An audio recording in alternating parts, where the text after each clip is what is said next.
Today we're going to show you how to install your ELS shaft on your Corghi balancer. You should have your spanner wrench that comes included with the machine.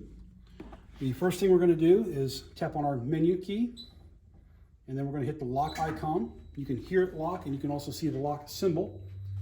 And what that's doing is locking your internal screw shaft. Okay? So on your ELS, you have your outer shaft and your inner shaft. We want to screw this part in first, completely, before we screw the outer shaft on.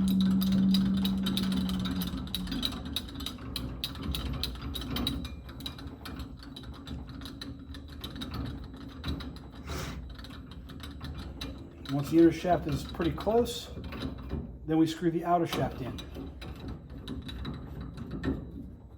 All right. We want to make sure that the mating surfaces are clean, which I already checked. We're going to take our spanner wrench and put it in our groove and just give it a little smack. No hammers, no tools. Never put a pipe wrench or anything that could mar the shaft on this to install or uninstall it.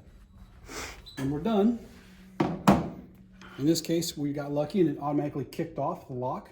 But if for some reason it doesn't and you get done faster, you can hit the stop key to release it. Okay? Once we do that, we're going to press our pedal, and you're going to notice the shaft is going to move very slow. The reason it's doing this is because it doesn't know its travel length yet. So it's going to come all the way out slowly.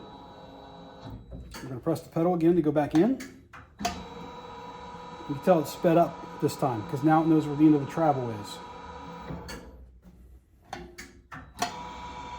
Now we're moving at normal speed. Now it's calibrated.